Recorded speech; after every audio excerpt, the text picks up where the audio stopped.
اللہ سے ملوا جاتی ہے صحبت اللہ والوں کی۔ رمضان المبارک کے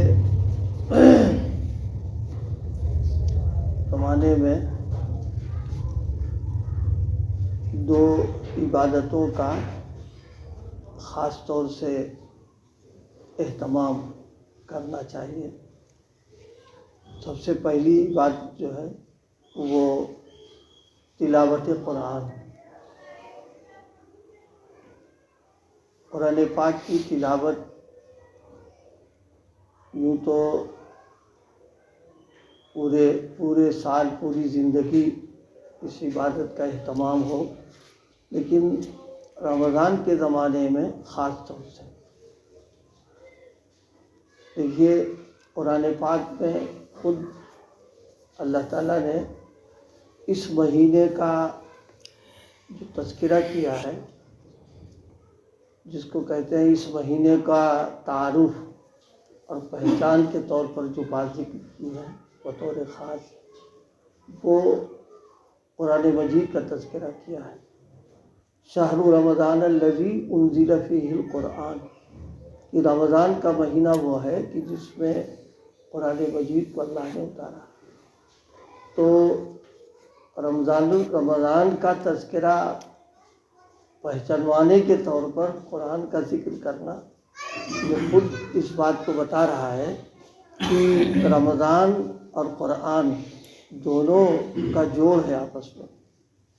اس لیے اس مہینے میں جتنی زیادہ عبادت تلاوت کے تعلق سے ہم کر سکتے ہیں اتنی کرنا چاہیے۔ یوں تو اور بھی عبادتیں ہیں، لیکن تلاوت کا اہتمام زیادہ سے زیادہ جتنا وقت ہم کو مل سکتا ہو اتنا ہم تلاوت کا اہتمام کریں، فکر کریں کہ تلاوت ہماری زیادہ ہو جائے۔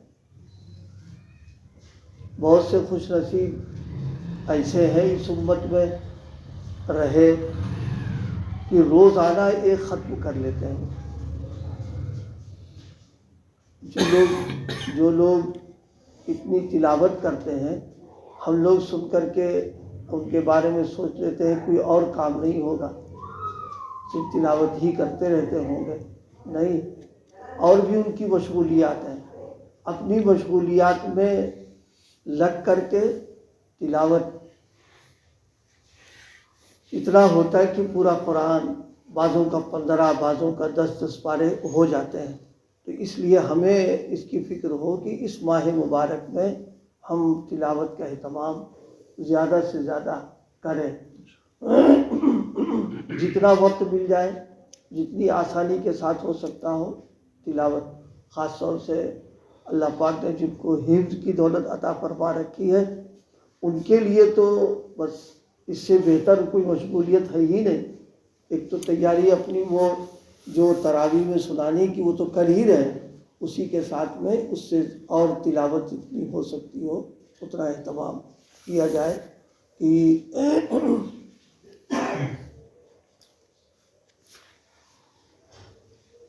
بہت سے لوگوں کے لیے یہ ہوتا ہے کہ بھائی فلاں کام ہے، یہ کام ہے، یہ مصروفیت ہے، وہ مصروفیت ہے۔ رمضان کے زمانے میں یہ سب نہیں۔ کوشش کرے کہ اپنی مصروفیات کو کم سے کم، یعنی واجبی جو مصروفیات وہ تو کرے گا، اور دیگر جو کام ہے اس کو آگے پیچھے کر کے بس تلاوت، زبان جو ہے تلاوت میں لگی رہے جتنا زیادہ ہو سکتا ہے۔ اور ایک بات تلاوت کے سلسلے میں پہلے بھی ذکر کی تھی، پھر دوبارہ یاد دہانی کے طور پر رہے۔ تلاوت ایک ایسی عبادت ہے کہ جس میں بیک وقت کئی عبادتوں کا ثواب ملتا ہے۔ اس پر توجہ کم ہو پاتی ہے، اسی لیے بعض اکابر کا معمول جب وہ تلاوت سے فارغ ہوتے ہیں تو صرف تلاوت کی توفیق پر شکر نہیں کرتے وہ، بلکہ جتنی عبادتوں کی توفیق ملی سب کا شکر ادا کر دیتے ہیں وہ۔ اور کرنا چاہیے، کئی عبادتوں کی توفیق اللہ پاک تلاوت میں عطا فرما دیتا ہے۔ دیکھیے، تلاوت کرنے میں قرآن پاک کھول کر کے آدمی دیکھتا ہی ہے، تو ظاہر ہے جتنی دیر دیکھ رہا ہے تو آنکھیں جو ہے وہ عبادت میں لگی ہوئی ہیں، کیونکہ قرآن مجید کا دیکھنا یہ مستقل ایک عبادت ہے۔ تو ایک عبادت اللہ پاک نے گویا آنکھوں کو زیارت کی توفیق عطا فرما دی۔ جب اس کو پڑھے گا تو زبان جو ہے تلاوت کرے گی، تو دوسری عبادت زبان کو مل رہی ہے کہ زبان بھی عبادت میں مشغول ہو گئی۔ دو، پھر جب تلاوت کریں گے تو کان سنیں گے اس کو، تو سننے کی عبادت الگ کانوں کو مل رہی ہے، 3 عبادتیں ہو گئی۔ پھر جب آدمی تلاوت کرتا ہے تو ہاتھ لگتے رہتے ہیں، قرآن پاک ہاتھ میں ہوتا ہے، اوراق گزرتا رہتا ہے، تو ہاتھ بھی عبادت کے اندر لگے ہیں کہ قرآن پاک اس پر ہے۔ 4 عبادتیں تو یہی ہو گئی۔ اور 5ویں، جب تلاوت کرتا ہے تو دل پر کچھ نہ کچھ اثر ضرور ہوتا ہے، چاہے اس کا مطلب سمجھ میں آئے نہ آئے، ایک محبت ہے، اللہ کا کلام ہے، تو دل میں جو کیفیت پیدا ہو رہی ہے یہ مستقل ایک عبادت ہو گئی اس میں۔ پھر اسی کے ساتھ جن کو اللہ پاک نے عربی کی سمجھ عطا فرمائی ہے اس کے معنی اور مطالب بھی وہ سمجھ رہے ہیں، تو یہ 5-6 عبادتیں ایک ساتھ توفیق مل جایا کرتی ہے، تو وہ ظاہر ہے اتنی اہم ترین عبادت ہو گئی ہے کہ کئی عبادتیں ہم کو اللہ عطا فرما رہا۔ جب فارغ ہو فوراً اللہ کا شکر ادا کر لے کہ یا اللہ یہ سارے اعضاء آپ نے عبادت کے لیے قبول کر لیے، کہ آپ کی توفیق ہو گئی اس پر، اور پھر یہ بھی زبان سے ہو جائے کہ اللہ محروم نہ کیجیے آپ، یعنی جتنا آپ نے یہ عطا فرمایا ہے، ظاہر ہے کہ وہ قبول نہ کرے تو بیکار ہو جائے گا سارا مسئلہ، تو اس بنا پر فوراً یہ کہہ دے کہ اللہ محروم نہ کیجیے آپ ہم کو، کہ یہ 5 عبادتوں کی توفیق تلاوت پہ مل جایا کرتی ہے۔ کتنی بڑی نعمت اللہ پاک کی ہے یہ۔ اگر مان لیے تلاوت کا جی نہیں ہو رہا تو دیکھتے ہی رہے بیٹھ کر کے، تو جتنی دیر دیکھے گا ثواب ملتا رہے گا اس کو۔ اور اگر کوئی تلاوت کر رہا اس میں بعض اکابر کے سلسلے میں لکھا ہوا ہے اخیر عمر میں ضعف اور کمزوری کی وجہ سے تلاوت کا وہ نہیں زیادہ کر پاتے تھے تو سنتے تھے وہ، یعنی کہ سننے پر بھی ثواب مل رہا ہے۔ تو اس لیے تلاوت کا اہتمام خوب سے خوب ہونا چاہیے۔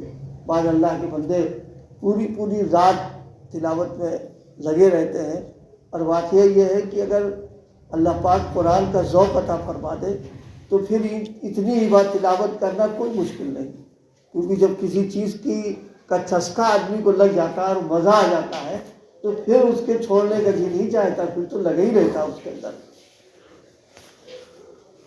ہمارے بزرگوں میں یہی ضلع ہردوئی کے اصلاً ہیں وہ حضرت شاہ فضل الرحمٰن گنج مراد آبادی رحمۃ اللہ علیہ، اصلاً ملاوی کے رہنے والے، ان کا خاندان یہی تھا، حضرت منتقل ہو گئے تو وہاں حضرت کے بارے میں خود فرمایا تھا ایک موقع پر کہ اللہ پاک اگر جنت میں مجھے بھیجے گا تو میرے پاس حوریں جب آئیں گی تو میں ان سے یہی کہوں گا کہ بس یا تو قرآن میرا سنو یا اپنا سناؤ، کوئی اور کام نہیں ہے، اگر نہ سناؤ تو جاؤ یہاں سے۔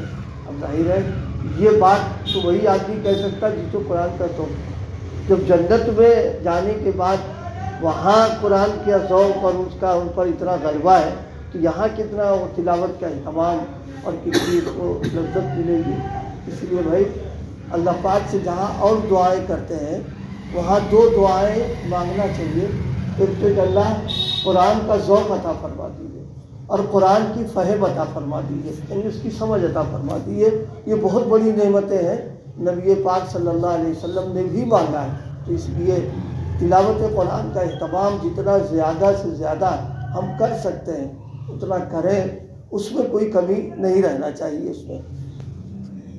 دوسری چیز، نبی پاک صلی اللہ علیہ وسلم نے جب رمضان المبارک کی فضیلت اور اس کی اہمیت پر ایک موقع پر آپ نے ارشاد فرمایا ہے، تو وہاں پر ایک جملہ آپ نے ایک اور ارشاد فرمایا، شہر المواسات، یہ جو مہینہ چل رہا ہے یہ گویا ہمدردی کرنے کا، اور کیا کہتے ہیں جو لوگ بھوکے پیاسے، جو لوگ کیا کہتے ہیں غریب و کمزور ہیں، ان کے ساتھ ہمدردی کرنا اور ان کی مدد کرنا اور ان کے ساتھ میں جو ہے جو کچھ بھی تعاون کر سکتا ہو کرنا، یہ رمضان المبارک کی خاص یہ بھی ایک عبادت ہے۔ یہ عام طور پر لوگوں کے ذہنوں میں ہے، ہم لوگوں کے ذہنوں میں بھی رہتا ہے کہ آدمی رمضان المبارک میں زکوٰۃ تو نکالتا ہے، اسی کوشش کرتے ہیں، وہ تو فرض درجے کی بات ہے، لیکن یہ نفل درجے کی بات ہے، یعنی یہ بھی ایک عبادت ہے۔ اس کی فکر کرے کہ جہاں ہم نے زکوٰۃ ادا کی ہے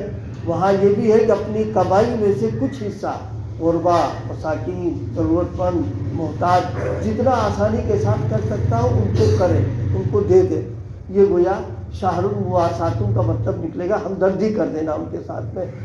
اللہ پاک نے ہم کو بہت نواز رکھا ہے، دسترخوان پر ہمارے کئی چیزیں آ رہی ہیں۔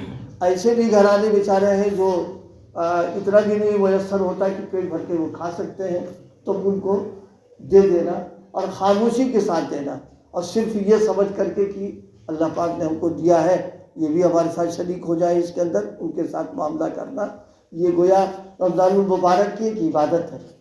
بعضے پڑھ رہا تھا، بعضے کیسے اللہ کے بندے اور توفیق، اللہ کی توفیق سے ایک بہت بڑے عالم کے بارے میں ایک دن اتفاق سے کچھ نہیں گھر میں تھا، ہو جاتے حالات پیش آ جاتے ہیں، تو اس زمانے میں ایک تاریخی خاندان برمکی گزرا ہے، اس کو معلوم ہوا کہ ان کے ہاں تو آج کچھ بھی نہیں ہے، تو ایک رقم لمبی بھیجتی ہوئی گیا۔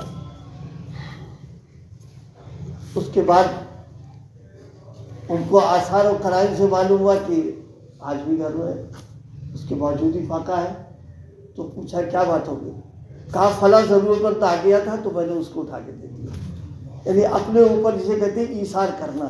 آج یہ چیز ختم ہو گئی ہم لوگوں سے ہے، لیکن کم سے کم درجے کی اتنی تو ہو ہی جائے، اپنی جیب نہ خالی کرنے کے لیے اتنا تو ہو جائے، کچھ کرنا چاہیے رمضان کے زمانے میں۔ اور پھر رمضان المبارک میں نیکیوں میں اضافہ تو ظاہر ہے کہ بہت ہو جاتا ہے اس میں، اس لیے اس کی فکر کرے، اپنی آمدنی، اپنی حیثیت دیکھ کر کے کچھ نہ کچھ پڑوس میں، محلے میں، ملنے جلنے والوں میں بہت سارے اللہ کے بندے ایسے ہوتے ہیں جن کے پاس فراوانی نہیں ہے، کو ضرورت ہے، خاموشی سے ان کی مدد کر دینا، ان کی ضرورت پوری کر دینا، کچھ ان کے ہاتھ پہ رکھ دینا۔ یہ بھی گویا نبی پاک صلی اللہ علیہ وسلم نے اہتمام کے ساتھ چونکہ تذکرہ کیا ہے، تو اس کا مطلب یہ ہے کہ اس مہینے میں یہ عبادت بھی اللہ تعالیٰ کو پسند ہے۔ تو دو چیزیں میں نے ذکر کی ہیں، ایک تلاوت کا، اور دوسرے جو ضرورت مند لوگ ہیں ان ضرورت مند لوگوں کی جو ہے مدد کرنا، کسی بھی طریقے پر مدد ہو جائے مدد کر دینا۔ لیکن یہ مدد زکوٰۃ کے تعلق سے نہیں ہے، زکوٰۃ کا تو اپنا الگ مسئلہ ہے، وہ تو کرنا ہی ہے، اس کے علاوہ نفل طور کے اوپر کچھ ان کو دے دینا۔ بعض ایسے بھی اللہ کے بندے ہیں، یہ تو اللہ کی توفیق سے ہوتا ہے کہ مستقل پورے رمضان ان کے دروازے کھلے رہتے ہیں اس طرح کے لوگوں کے لیے، اور وہ مستقل ان کی گویا کھانے کے پینے سے تعلق سے، افطار کے تعلق سے انتظام کرتے رہتے ہیں۔ ہم اتنا نہیں کر سکتے، تھوڑا بہت تو بہرحال کر لیں، اس کا اہتمام کریں۔ اللہ پاک ہم کو دونوں عبادتوں کی توفیق عطا فرما دے، تو تلاوت قرآن کی، اور دوسرے اپنے کمزور لوگوں کے ساتھ میں ان کی حدیثیں بھی ہے، کسی کو افطار کرا دے یا لسی و گلاس پانی پلا دے، اس کا بہت ثواب ہے، لیکن جو غریب ضرورت مند ہو اس کے ساتھ کرنا ایک بڑی بات، بہت بڑی بات ہے۔ مجھے تلاوت کی بات یاد آ گئی، حضرت شیخ نور اللہ مرقدہ کے والد حضرت مولانا یحییٰ صاحب رحمۃ اللہ علیہ، ان کو قرآن کا بہت شوق تھا، تو ایک مرتبہ کاندھلا گئے تو والدہ نے خواہش کی کہ قرآن پاک سنا دو، تو 19 رکعت میں پورا قرآن، اور ایک رکعت میں والناس، یعنی وہ 19 ہو گئے، پہلی رکعت میں پورا قرآن، دوسری میں والناس، اور فرمایا بقیہ کسی اور سے سن لینا تم۔ یعنی اس قدر قرآن کا ذوق اور یاد اور ہمت ان کی والدہ کی، اتنا پورا قرآن انہوں نے سن لیا۔ یاد ہوگا امام صاحب کسی دن پڑھتے زیادہ ان کی خیریت نہیں رہے گی، انہوں نے 29 پارے ایک سے پڑھ دیا، یاد ان کو بہت خوب تھا ماشاء اللہ۔ اور ان کے بارے میں یہ ہے کہ وہ ایک وقت میں اب کتب خانے کا کام بھی کرتے تھے اور زبان سے تلاوت بھی کرتے رہتے تھے، وہ دو کام ہمارے یہاں کابل والے ایسے تھے 3 کام ایک ساتھ کر ڈالتا کرتے. خیر یہ تو بڑی الگ بات ہے. انہیں تلاوت کے ذوق کی بات میں نے عرض کی ہے. ایسے بھی گھرانے کہ جن کے یہاں پوری رات ایک نظام بنا ہوا ہے تلاوت کا کہ کوئی نہ کوئی ضرور تلاوت کرتا رہتا ہے. سب نہیں سوتے ہیں اس کے اندر ہے. کوئی نظام بنا لیا. اور یہ مستورات کا نظام مردوں کا تو پوچھنا ہی کیا ہے. اللہ پاک ہم لوگوں کو بھی کچھ حصہ نصیب فرما دے کہ اس مہینے میں کم سے کم ہر گھر میں مرد عورت جو بھی ہیں سب تلاوت کا عمل ہوتا رہے تاکہ معلوم ہو کہ رمضان آیا ہے. اگر ہمارے گھروں میں یہ بات نہیں ہوگی تو کہاں ہوگی بھائی. کم سے کم رمضان کے تعلق سے گھروں میں عبادت کا ایسا ماحول بن جائے نفلیں پڑھنے کا, تلاوت کرنے کا, ذکر کرنے کا کہ کوئی آئے تو محسوس کرے کہ رمضان آیا ہوا ہے. آج تو ہمارے گھروں کا ماحول ایسے ہی ہے جیسے غیر رمضان ہے ویسے رمضان میں کوئی فرق نہیں ہوتا ہے. نہیں تھوڑی تبدیلی کرنا ہے. ان دونوں تعلق سے میں نے عرض کیا. ایک تو تلاوت کے اعتبار سے اور دوسرے غریب غربا اور ضرورت مندوں کی مدد کے اعتبار سے. اللہ عمل کی توفیق عطا فرمائے.